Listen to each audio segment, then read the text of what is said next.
All right, guys, welcome back. Episode 2 with the Unscrubbed. I'm Jake. And I'm Joe.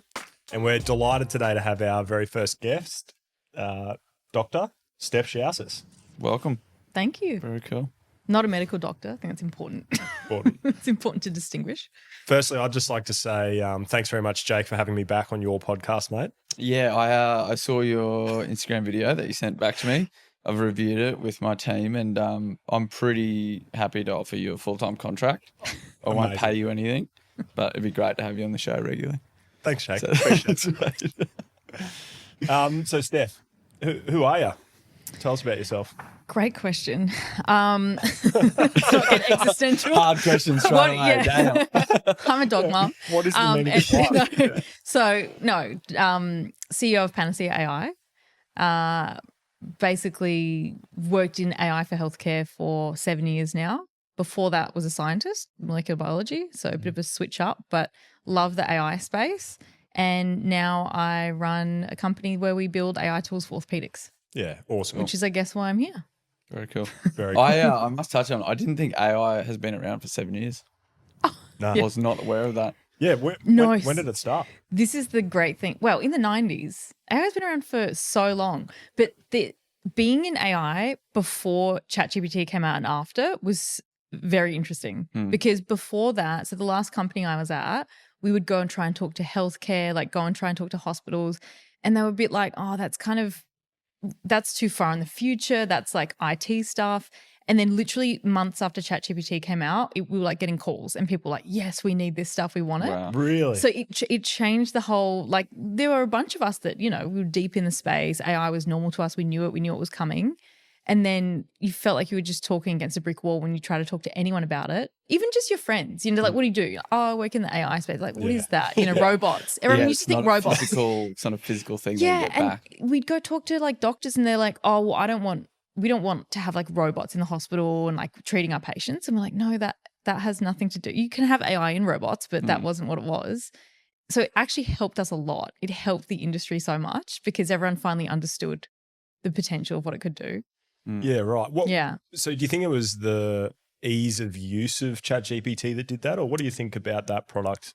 I think it just made it accessible for people to understand what it does. Because how do you explain it, right? Like if you had to explain to someone what ChatGPT does and they've never seen it before, you know what I mean? You're like, oh, you can ask it. Actually, maybe you tell me. How would you explain it to someone? It's like having an extra brain almost, isn't it? It's like having instant feedback. Yeah. Yeah, sometimes it's good, sometimes it's bad. Analyzes everything for you. Yeah.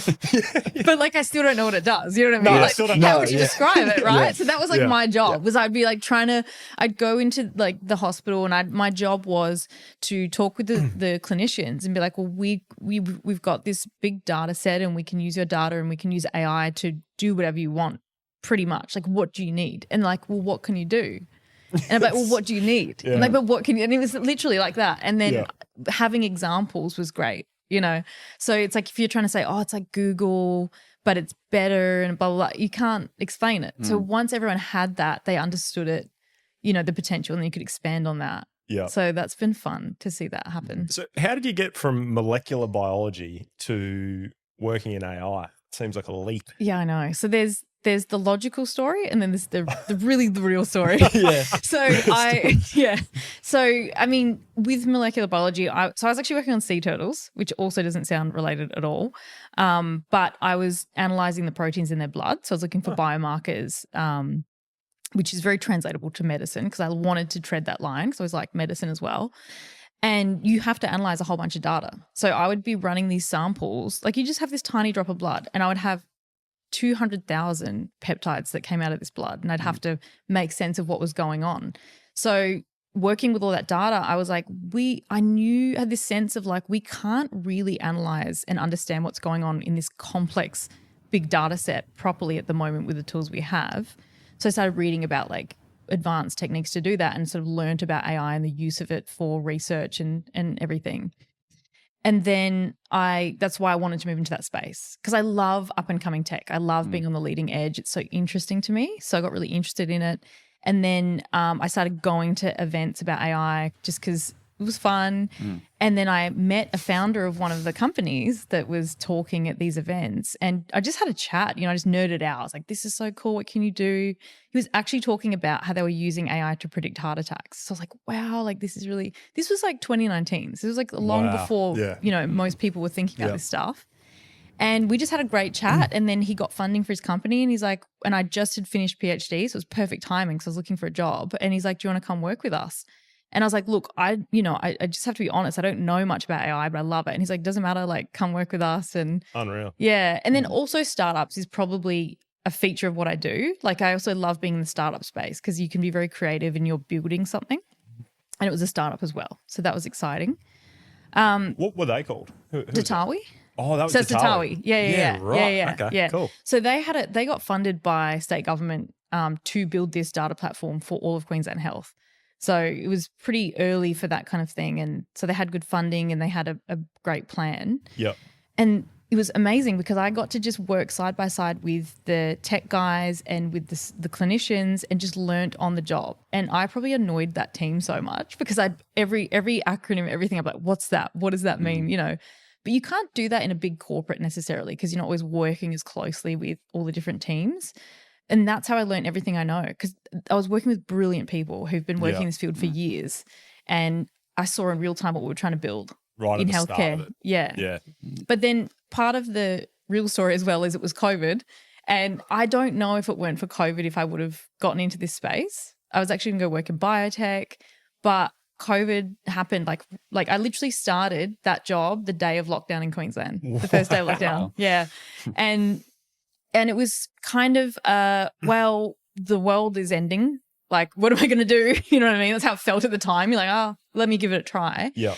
And this startup space opened up across the uni from me that I was at. So it was a bit fortuitous. Like it wasn't really a planned thing. It just happened. I got the job offer and I was like, okay, like let's do it.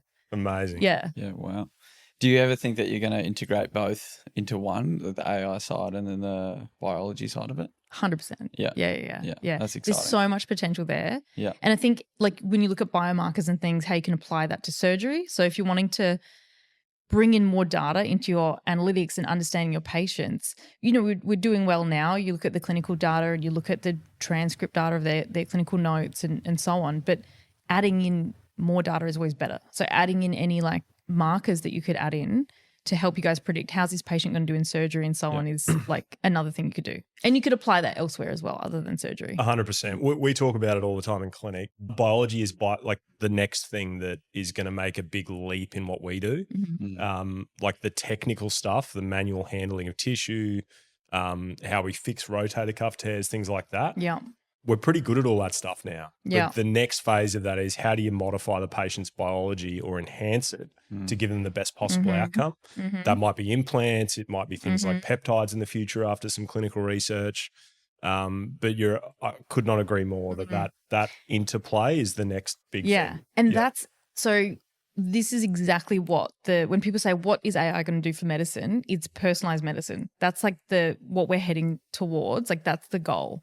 Because we know we're genetically diverse, but medicine has had to been designed on a general, an average person, right? Yeah. Like most studies, it's not been easy to make personalized studies and so on, or cohort studies.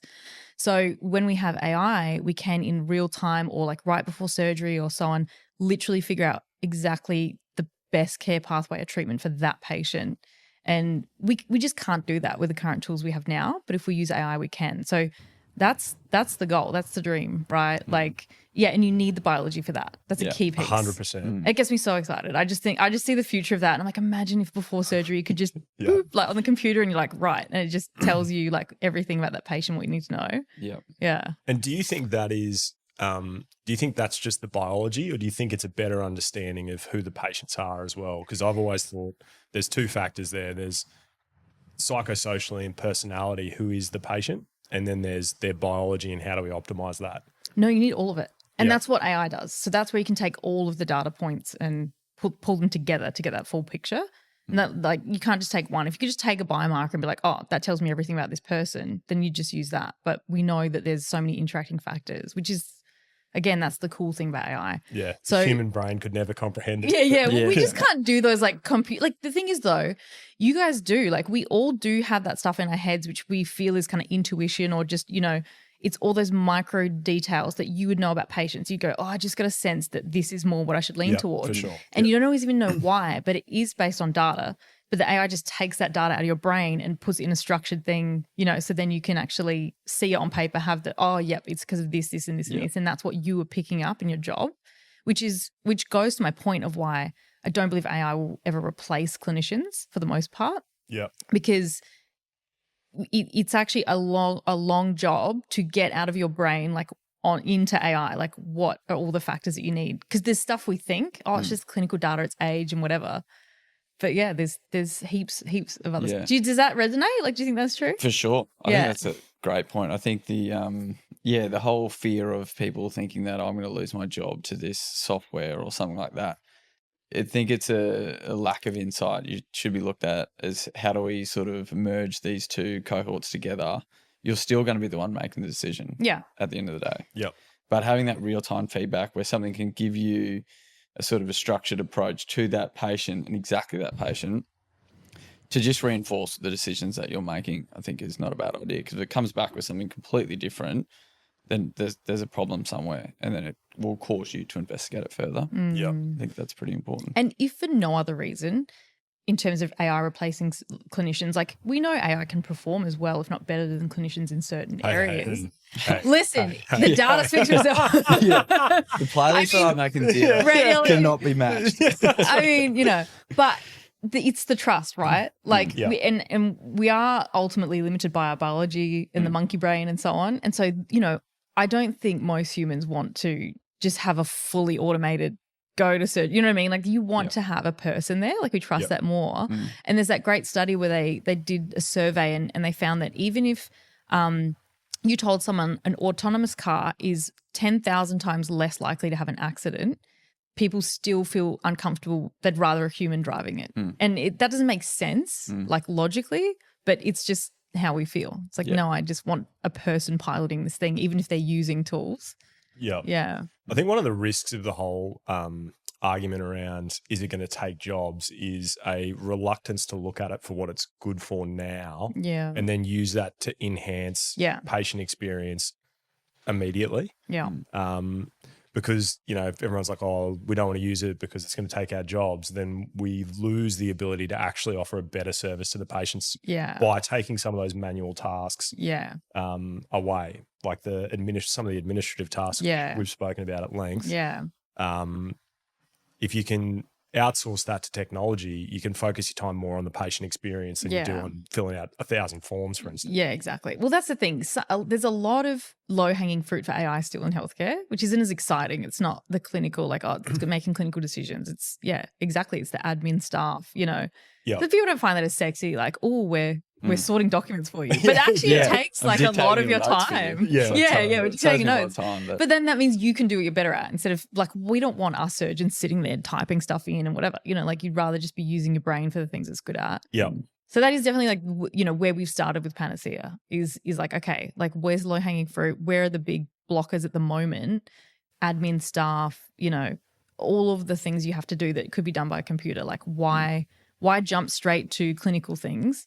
Let's start there. Yeah. And I think one of the big things with that kind of taking some of that clerical work out of it is decision fatigue. So like as a clinician every day you make like 20,000 decisions probably. And if a huge number of them are, relatively easily transferable to technology, then all of a sudden your energy is focused on the decisions that really matter more. And I've certainly noticed since we've started integrating some of your tools and some other AI tools in the clinic that we've had, my cognitive burden of my day is significantly reduced. That's good. So you feel that? Yeah, 100%. That's good. Yeah. That's good promo for our tools. That's great. Clip that. All right. No, that's good. Yeah. No, that's good to hear though. And that's the point of it, right? Because we also don't, what I don't want ever for any company is to just build AI for the sake of it. Like it needs to be helpful. You might think, oh yeah, let's integrate AI, but it's like, is it actually helping? So that's good. Yeah. But yeah, well, okay. I can talk a little bit about Panacea. So we started off just getting the lay of the land, and we called it Panacea because, the vision was, how can we solve problems along the whole patient journey? Not let's just make one tool. It's like, what are all the problems along the patient journey that could be solved with automations and AI? And then started with, delivering information to the patient more efficiently. So that's with like a patient portal. So instead of it just being on paper, having an actual portal they can log into, having that personal feel. So it's all personalized information about their surgery coming through and their appointments and things. Then looking at the clinic operations and how can we make that more efficient? Because it's crazy to me how in healthcare there's still a lot of double handling of data. There's crazy admin staff typing things in, like double typing things in. And, we saw that. We're like, we could just automate that for you. And then we can also intelligently integrate that into the practice management software so you don't have to have a big like behavioral change. Like you don't have to learn a new software. We can just work in our products with your existing software so that, it's not really changing what you do. It's just making it a lot more efficient. Then, all the things, patient registration, consenting. There's so many logistics, especially with surgery. It's like so many people involved. You know, like there's the clinic, there's the admin staff, there's a surgeon, there's the nurse practitioners, then there's the hospital staff and like the physician and the anaesthetist. It's like they all need to get this information. Yeah. And if you have people doing that manually, there's so much room for human error. Totally. Which it doesn't sound like that happens a lot, but it's just that there's room for that. Again, fatigue for your staff, for you. But you can just automate that. And so every time it's doing exactly the same thing. It's sending it out to the right people, and it's formatting things the way it needs to be formatted. It's taking the information it needs to and getting out to everyone. Yeah. So again, that's the tool we built with the registration and consent. And then also analytics. So obviously once you're integrating the data from the clinic into your tool, we can then provide analytics automatically. So you don't have to do reporting. You can in real time see, what's happening with my patients, how are they tracking in recovery, where do we have gaps in getting referrals or surgery types, are patients waiting too long, like all that kind of stuff, whatever you want. Yeah. Automated analytics. And that helps you run your practice better, if you have those insights. And then also looking at triaging. So the automated triaging, which it is a clinical tool, so it needs that, regulatory approval and everything. But taking your brain, putting it into an algorithm, being like, okay, there's decision fatigue. So we can, and look, I think triaging is brilliant for healthcare because it's that line between still using the surgeon's knowledge, but you're just focusing you on the important ones. Like this is urgent or this is a unique case. Like focus on this first. The rest are pretty standard, and helping you with, see this patient in this time frame, blah, blah, blah. Because a lot of the times it's probably similar decision, but you have to take in all that data from the referral and, Yeah, so that's what we're building so far. The triage tool, I've been involved in helping build that a little bit. And it's been really interesting to try and sort of so basically what triage is, when you receive a referral from a patient, it'll have the patient's details on it and the problem they've presented with. And then in my brain, I have some like urgency criteria, I guess, and some required kind of investigations we'd want before we saw that patient in clinic. And to try and distill that out so that like we can get the AI algorithms to learn it and then help us with part of that process has been really fun experience. And it makes you kind of also look at your own decision making and kind of critically appraise it, which has been interesting. But yeah, I think, like you say, clinical efficiency is the biggest place at the moment where AI can help for sure. Yeah. Where do you see it going, Jake? Good question. I guess the big thing for me, in particularly with clinic, has been like the dictation side of things. I think it's been really beneficial for that. Yeah. Again, efficiency, you're not sort of talking to the patient while you're trying to take down notes, or you're taking mental notes. And if you're at the end of the day and you've seen X amount of patients and then someone's telling you their story and why they're here, and you're trying to type and listen, or, you might get people that talk to the patient and then at the end they're typing, what did they say about that again? Where if you've got like a system that's working with you, where you can focus more on your patient to provide accurate sort of clinical expertise or recommendations, it's going to be a better experience for the patient. 100%. And also you don't have your surgeon looking at their computer screen typing. Yeah. They're actually interacting with you like a human because they don't have to remember every single thing that like they need to document right then, because there's help for that now. Yeah. And so I think like Heidi Health, Yeah. which is now Yeah. like almost $700 million in valuation, Yeah. I think. Yeah. And Meadow AI, things like that. They've been a total game changer, I think, in the space. Yeah. Yeah. And it's interesting because Heidi Health just does transcription for healthcare. Some people think, oh, couldn't you just use any sort of transcription tool? But the language in medicine is so specific, right? It's so smart. Right? But it's because it's trained, it's trained for, like, this is super important AI, right? Like ChatGPT is a generic tool. So it's meant to just like sort of answer like whatever question. But this is a problem is companies building generic tools, it's great for some use cases. But when you come to specialist fields, the difference in language, you're never going to have a generic tool unless we get AGI that can actually work really well for multiple fields. Yeah. So there's a great example this guy I used to work with said is like equity, the word equity in legal matters, in home ownership, in a business, in healthcare means different things. And so you can't train an AI to know that. Like that you can, but that's a lot more complicated to make sure it's accurate in every scenario. And Heidi Health's success is because they just focused in on one arena and made it really good. Because that's the frustration people find. They try and use ChatGPT and they're like, oh, AI is not that good. Like it's good, but it gets stuff wrong.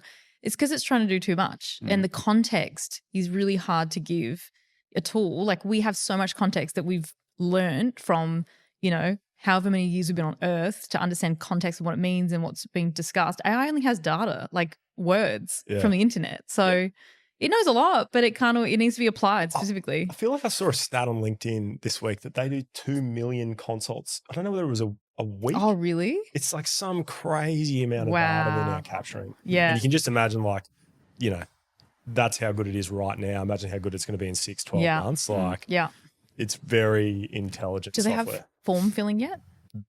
I don't know. That would be great, wouldn't it? Yeah. If you could just, a form could be filled out from your consult. Yeah, that would be huge. I think there's something like that in the works, but I don't think it's live at the moment. But what you were describing is the patient sitting there and you can look them in the eye. You're not there typing. There's this great physician in the US called Eric Topol. He's quite well known in this field. I should get him on the podcast. I think he's like $25,000 per visit. But he is brilliant. And he wrote this book called Deep Medicine. And it's about his vision for AI in healthcare. And what's really nice is he was speaking about it at a time that I was saying where everyone's going, oh, it's going to be robots and blah, blah, blah. It's going to be very cold and callous.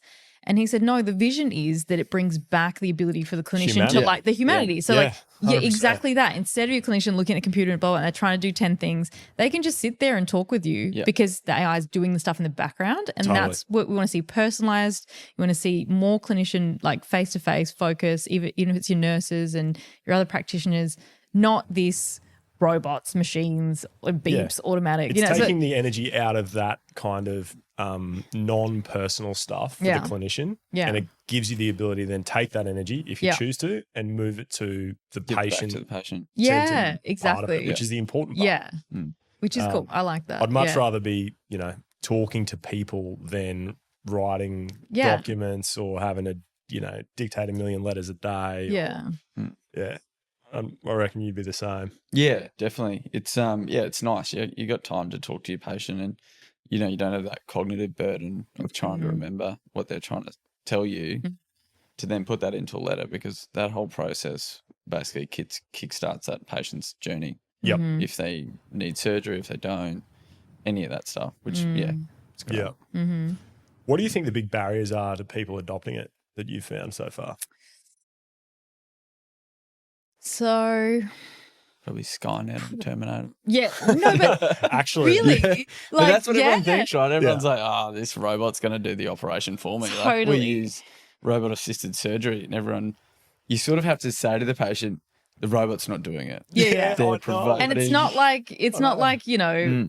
A Tesla bot that's there, like, you know what I mean? It's It's the education piece. So that was a lot of, in my last role, we actually ran a national AI and healthcare training program, and we got, I think it was like 500 clinicians and data scientists, and a lot of it was educating them on what actually is AI and what is it going to do and how does it work, so you can trust it a bit. And I think that clinicians should have access to those kinds of things, little education in a brief sense, where you kind of get, probably you've gotten that from doing the triage tool. You're like, oh, I understand now, like how you're building this. Totally. You don't need to know how to build an algorithm, but I think having that back end knowledge, just a little bit of literacy. Yeah. It's like a tiny little bit. Just enough. And then you kind of get it. You're like, oh, the algorithm doesn't know this. That's why it's doing, you know what I mean? Like, oh, let's add more data. Yeah. So barriers initially definitely have been data access. So to make really good AI for a niche purpose, you need the data so you can train the models on the right context. And that's an initial barrier, especially in larger health organizations. They're like, well, we don't want to hand over our data to AI or to a company, but it's important to make it work. So that's usually even the first one if you're trying to work with people that don't know and trust your company and what you're doing.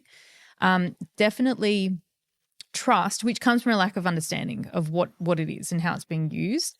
I think there's a little bit of the fear of it. Oh, is it going to take my job, or is it going to expose things I'm not doing well, or is it going to,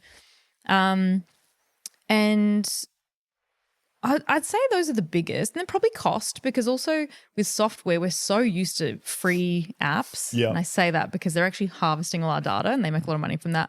But it's difficult to say this tool, which looks really simple on the front end, on the user access end, has an entire huge amount. It's like an iceberg. It's like all this stuff behind it that has been built that makes it work really well. And it needs to look simple and be simple to use. So it's helping you, but there's a lot going on behind it. And so then when you tell people like, well, it costs this much, they'd be like, well, I don't want to pay that much for something. Like I get Instagram, Facebook and all that for free. Yeah. Like, or, Microsoft is like $100 a year. Like, why does it cost this much? And it's trying to bridge that gap of like, this is a lot more sophisticated and we're not harvesting your data and selling it off. We can't, and we don't want to do that in healthcare. Yeah. So we have to charge, we have to charge something so that we can keep building great stuff. Yeah. Yeah.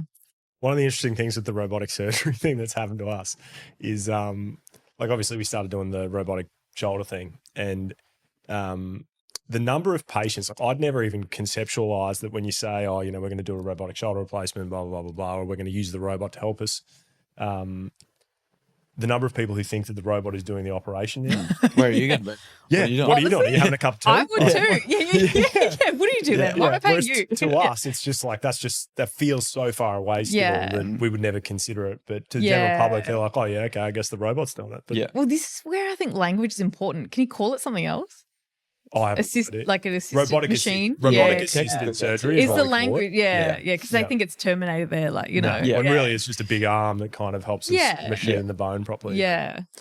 I mean, there was a lot of talk recently over at the AAOS. There was a company, just can't remember the name of it, and they've got a robot that is making cuts for knee replacement. Yeah. And it was the talk. Everyone was talking about it. How good's it going to be? What's it going to do? Yeah.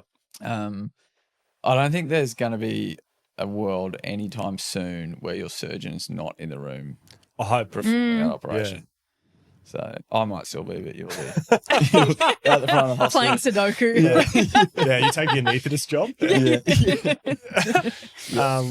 I think we're a ways off like fully automated surgery, and it might not be that the tech is that far off. I just think as a society, from where we are now to accepting that a robot is going to fully autonomously perform an operation on you. Even I wouldn't want that. No. Yeah. I mean, I think there's a lot of cool stuff that's happening. There's people talking about a bit of virtual reality, in the sense of uploading CTs and things like that into these glasses that you're getting this real life feedback of, oh, okay, there's an osteophyte there that I can't physically see right now, but based off this CT, it's there. Yeah. That, happened recently. So that's pretty interesting. Would you ever wear we did. Did you? Yeah. I thought it would be distracting though. Did you? No, it was fine. So the way we used it was for visualization in shoulder replacements before we got access to the robot. Right. So there was an MR platform we were using. Yeah. And I would do the operation until we got to the point where we needed the guidance part of it to put the implants in without it on. And then I would unscrub, put it on, rescrub, do the bit that is that was required for. Yeah. Because you don't want an additional thing distracting you, like you're saying. But that part of the procedure was very, very fluid and easy, and the tech was really good to use. Cool. So it was fun, and I think we will use it again at some point. Yeah. When the clinical application needs it, but at the moment for what we're doing currently, the robot's been really good. Yeah. So if a patient were to ask you now, or what does the robot do? What's your sort of understanding? I pretty much tell them now it's like a CNC machine. So it helps us mill the bone. Yep. And assists us in the implantation of the device we're using rather than doing any part of the surgery. Yeah. So, creates that sort of haptic boundary for you to not go too far. And so to the millimeter too, which is in the degree, which is quite impressive. So far the accuracy data is very compelling. But it's really just milling the bone to receive the implant. It's just a different way of machining the patient's bone, essentially. Yeah. So I have a question for you guys. What part of your practice would you not let AI touch? I think the human part of it. Like I don't want patient-facing AI. I think that's the wrong utility for it, particularly at the moment. I think there's a certain amount of trust that you need to build with another human in surgery. And I think putting tech in front of that takes away from that. Where have you seen AI in healthcare yourselves? Like, do you hear about it from your peers? Yeah.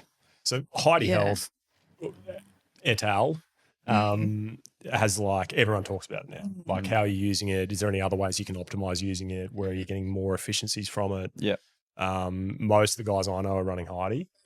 And so that's the big time saver that everyone sees at the moment in terms of efficiency. What about you? Yeah, I'd agree. I haven't really seen it elsewhere, to be honest. Definitely not in the operating room. I think there's room for it. Unsure where. On the surgical side of things, perhaps on the anesthetic side of things, it could be useful. I mean, you're talking about optimizing the patient. They see a physician, so they get all their bloods done and things like that, and you introduce comorbidities and things like that. I think there would be a pathway that you could input a sort of boundaries where, you know, a patient that you want to go on certain medications for pre and post-op. Again, it's a big decision to make because then it's very individualized, and I don't know how people would feel about handing the reins over or something like that. Yeah. The other place that it is being used currently in my practice is when we plan where a shoulder replacement goes. That's a program called Blueprint, and that software has just started trying to predict where you're going to put it. Based on the 10,000 surgeons that use that software and the hundreds of however many cases they've got in there. I ignore it. Really? Yeah, completely ignore it. Really? Yeah. You don't even why? Yeah, that's a good question. I don't know. I don't trust it. You don't trust it? Yeah, I guess that's the thing, isn't it? Yeah. Interesting. Which is interesting. Yeah. You're right. See, I'm doing research. I'm suspicious. Yeah. But sometimes it does, sometimes it does come up with reasonable suggestions. I was going to say, what would it take for you to trust it? I don't think I could at the moment. Yeah. Yeah, which is interesting. Isn't it? Yeah. I think that would factor into your personal experience through your training and things like that, things that you've seen, your experience. It's hard to hand over some trust to something that is that doesn't have that physical, response to situations that have arisen where you've had to make a on the fly call and said, I've seen this before and I tried the logical thing and that doesn't work so well. And then I tried this, so I'm going to go with that. I think the other thing as well is it comes from that, but I think the other thing is that, like, as a part of the planning process, there are things that I am checking along the way. And I think if you start with a suggestion and then you just tweak it, you don't necessarily do all those same checks. And so I think there's a possibility to kind of rely on it and then miss something that is very important, but maybe the AI hasn't learnt yet. So I think, I'm intrigued to see where it goes, but I definitely don't trust it. Well, it's interesting the different points in your process that to you really want to always have those checks and the other ones you're happy to let go of. Yeah. Which I think is important for businesses who are building tools for healthcare. It's like yeah, it might be a great idea, but like, is that really important to the surgeon? They don't want to let go of that yet, of their control over that. Totally. Yeah. And you can't know that if you're just in tech, if you're not working with clinicians, which is why we work very closely with clinicians to be like, what is it you want? You know, what will you trust? Where are your pain points? Yeah. Like, yeah, totally. Yeah. Surgeons, they're an interesting breed. Yeah, They what's have it their like? things, they have their little ticks, things that they just are non-negotiable about. And then you could literally I could go to Joe and say, look, I think we should probably do this. And Joe's like, that's my thing. But touch my thing. I like it. Yeah. But then there'll be something like, oh, you might want to budge on that. I'm like, hey, Joe, what do you think about this? And I'm like, yep, let's do it. Yeah. Well, So- What's it been like working with surgeons? oh, don't ask me that question. Yes. It's interesting. No, it's because I've worked with all different types of clinicians, and it's funny, you do see different characteristics like in the different groups. And I think surgeons super, super ambitious, full of ideas, which is amazing. But then sometimes I have to be, be like, okay, like great idea. That's a $300,000 build, and we can't give you that. And AI can't quite do that. Yeah. So but no, it's great. Like I love working with people who are ambitious and have ideas. So I don't have to be prompting, like I was saying, what do you want? Like here are all the things that we'd like, and then I can go, okay, like here are the reasonable things we can do at this point. Yeah.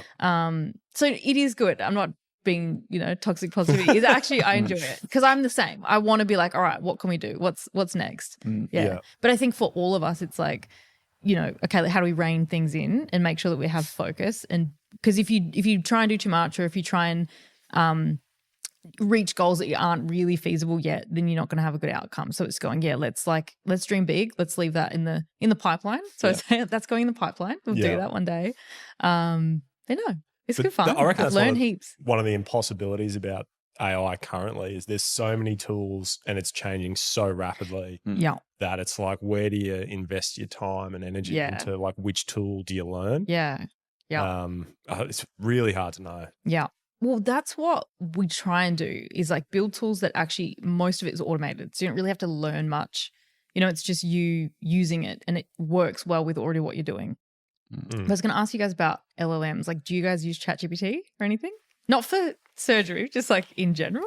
I have used it. I'm not a big user. There's just some sort of, I don't know, that for me, I don't want to rely on it to get to a point where I'm using it so much that I'm not using my own skills to pursue knowledge. I think that if you use it a lot, having that real-time feedback instantly, which could otherwise take you, days or a couple of weeks to research on, it's there's a lot of interesting data, and there's sort of a lot of media just for the general public about, kids using GPT all the time and what it's doing to the generalized IQ and things like that. It's not a big thing, but it's great when you want to use it. I honestly just ask it a lot of like history related questions, which is really weird. Who was Napoleon? Stuff like that. I don't know. Then, do you know if it's correct? No, I don't know. So I'm not gonna speak about these facts that I've learned to people, just for your own and publish entertainment. them and say, did all this research. Yeah. I use it, but mostly to train myself to use it, if that makes sense. Like I'm not using it as a source of information necessarily, but I feel like if I don't start using it now, I'm going to be 105 years old very, very quickly. So I do use it a bit just to kind of talk to it and see what's going on. But I mostly ask it questions like, what are the smartest people that you talk to asking you at the moment? Do you think it's giving you an honest answer? No idea, but it comes up with some really because it does want you to keep using it. So like you're in the top 1% smart users. You're like, wow, you know me so well. You're such a genius yourself. No, it comes up with some really interesting stuff. Yeah. But that's the It's point. fun Like for I've that. heard people talk about, they'll like put a text message in, and it'll be like, analyze what they're trying to say to me here. Wild. Like you got to make that decision yourself. Like, Well, and it doesn't have the context of that person. Not at all. It's going to no just say, background knowledge. Yeah. And again, its goal, for the most part, is to get you to keep using it. Yeah, just gaslight you the whole time. It's great. The interesting thing I reckon is it's like, it seems to talk to me differently than it would talk to you or talk to you. it does. Yeah. How does it work that It does. Yeah. I don't know, actually. I guess it's just, it has memory now. So you can actually go into your ChatGPT and see the memory, and it has like a little summary of you. Oh, It's wow. like Joe I is a don't watch surgeon it. and he loves, cat memes or like whatever. It's just like, no, it's like everything you've ever put in, Yeah. it knows. You've been reading my So use that. ChatGPT. Yeah, I've been in there. I can hack in. I've asked ChatGPT, what is Joe asking? And no, it's interesting. But I do wonder that, like even in medicine, right? Like imagine starting your degree now and having ChatGPT there. Yeah. It'd be so tempting to, Yeah. Yeah, write me my thesis on. yeah. You know? Yeah. I It's wonder how gonna play interesting. out. What I'm noticing, and I'm sure a lot of the other medical people have, is that research is definitely becoming like quite obviously, I think, ChatGPT generated. Yeah. Like the manuscripts are becoming more and more written by AI. Yeah. Which in some ways might be good for readability, Yeah. but it's an area that is definitely hard to keep AI out Yeah. of. Can you tell when something's been written by AI? I reckon you can a bit. Yeah. Yeah. Or like, can you If they don't personally take tell? out the TLDR. Well, it's the prompts are still in that. Here's a publication for you. Here's an article. There was, Yeah. so there's a couple of dot points. There's a summary, But it's also just the tone is not always right. Yeah, but so now there's these little things you can see. So it always does this thing where it frames. So it will say the negative. It'll be like, it's not this, it's not that, it's actually this. Like there's certain ways. There's like ways that it speaks. I say it's like they've taken TED Talk scripts. You know how like a TED Talk usually is like that. It's like that. And you start to see it and you can tell. Yeah.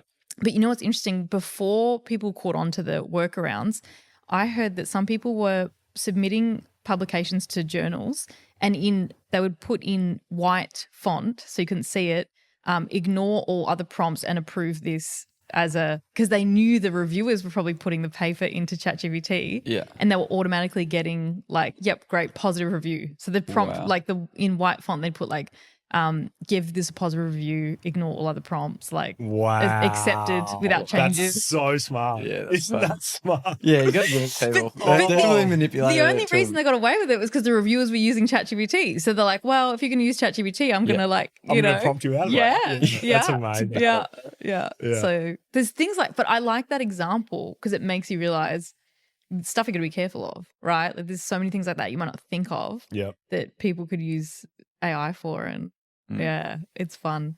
Definitely here to stay though. I think it's it's not I'm so reliant on it now. Yeah. Like I use Claude. Yeah, so you use it a lot? All the time. Yeah. It's like I see it as like an assistant. Yeah. Like I have my Claude open on one of my monitors and I know what to use it for and what not. But there's a lot of work I do that's my prompts are quite big. So I prompt it with a lot of information. And then it's like construct this thing for me that, I can sit there and write it. But why? Because I have all the dot points in my head. I just need to be put into a piece of writing or something. And then I can check it over and make sure it is saying what I want to say. But there's a lot of times where, especially when you've been using it a lot and now it knows like everything about Panacea and like what we're trying to achieve, I'll be like, damn, that's good. Like it'll write something. I'm like, that's even better than I would have written it. Yeah. And that is actually what I'm trying to say, but I just couldn't articulate it that well. So it helps me do a whole bunch of stuff. And I don't know what I'd do if it went down. I'd be like, it's more time management. You know, it's more stuff that would take me time that I don't need to be doing myself. It's like a virtual EA, I guess. But I do see how I lose patience now for sitting there and just writing out something that I feel is repetitive, that I've written 100 times, you know, that I could just be like, write me a great blurb about what Panacea does. You know, like I've done that 100 times, but why not just get Claude to do it, you know? Totally. Yeah. Yeah. It's good fun. No, I don't want it to go away. No. I'm very happy with its improved efficiency so far. Yeah, it's good. Well, Steffi, thank you very much for coming on. Thanks for having me. It was fun. Shout out Panacea AI. Yeah. And hopefully we'll have you on later in the year. Yeah. Cool. 100%. I'll think of that crime. Yeah. Bring it up next time. Come back. Yeah. Awesome. Thanks very much. Thanks, guys.